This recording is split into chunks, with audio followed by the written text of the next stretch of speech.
Situé en plein cœur de l'arrondissement 4 Mongali, dans le quartier appelé Plateau des 15 ans, le collège du 8 mars, créé à la même date, dispose de cours d'enseignement général à plus de 585 élèves, repartis en 2 vagues qui partagent les mêmes heures de fréquentation, c'est-à-dire uniquement le matin. Le collège, bénéficiant d'une architecture de type R+1, la première vague fréquente à l'étage et la seconde au rez-de-chaussée. Cette cofréquentation entre les 2 vagues est due à l'insuffisance du personnel enseignant, chiffré à 18, auquel s'ajoutent 6 vacataires, soit 24 enseignants pour les 2 vagues, en raison de 65 élèves par classe. L'administration est secondée d'une équipe de maîtrise composée de 6 agents et qui travaille dans des conditions non appropriées, comme en témoigne le bureau du directeur des études, visiblement confiné et bourré de la paperasse. Dans les salles de classe, les élèves habillés en tenue scolaire, plus ou moins chahutaires, suivent les cours avec attention particulière.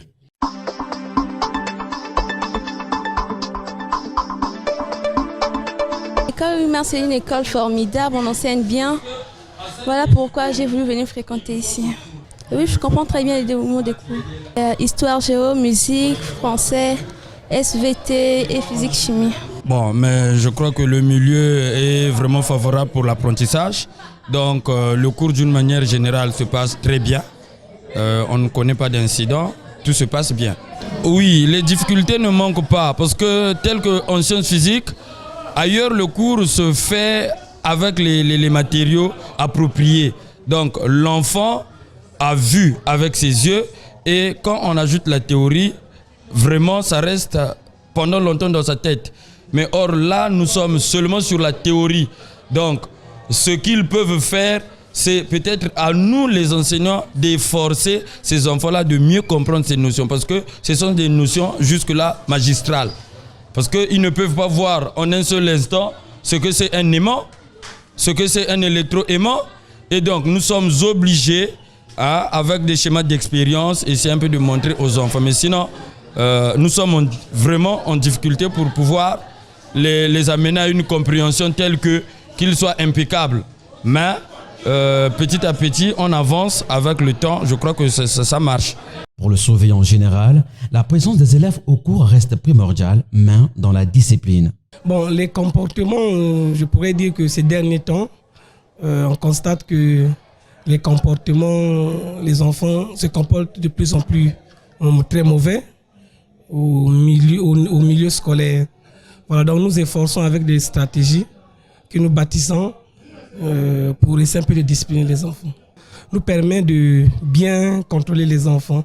Donc chaque matin, les enfants nous déposent les carnets et nous, au niveau de la surveillance, on va marquer si l'enfant est présent ou absent par un cachet. Et à midi, nous allons remettre le carnet auprès des enfants pour qu'ils montre à la maison pour que les parents au niveau de la maison sachent que l'enfant était bel et bien à l'école. Bon, le message au endroit des enfants, c'est de leur dire qu'ils doivent se conscientiser parce que l'avenir de demain, leur avenir, c'est au niveau de l'école. Donc, ils doivent se conscientiser pour que demain, ils vont nous remplacer. Ils sont les cadres de demain. Maintenant, au niveau des parents, je voudrais leur dire que le suivi est important. Nous, au niveau de l'école, nous n'avons que 5 heures avec les enfants. Donc, ils ont le plus de temps avec les enfants. Donc, ils doivent prendre leurs responsabilités en jeu pour encadrer ces enfants qui sont les futurs cadres de demain. De son côté, le directeur des études, Gildas Armel Bouya, se félicite du bon déroulement des cours, mais déplore l'insuffisance du personnel enseignant. En clair, le collège du 8 mars fait parler de lui, mais l'insuffisance du personnel enseignant reste majeure tellement que l'État congolais doit y penser dans les jours à venir. Non, les cours se déroulent normalement, bon, sauf que nous avons un déficit en corps professoral. Nous avons 13 enseignants actifs qui sont intégrés dans la fonction publique, plus 6 vacataires. Au total, nous avons 23. Nous avons 2 vagues, mais ça fonctionne en une vague unique par rapport à ce déficit que je viens de citer en amont.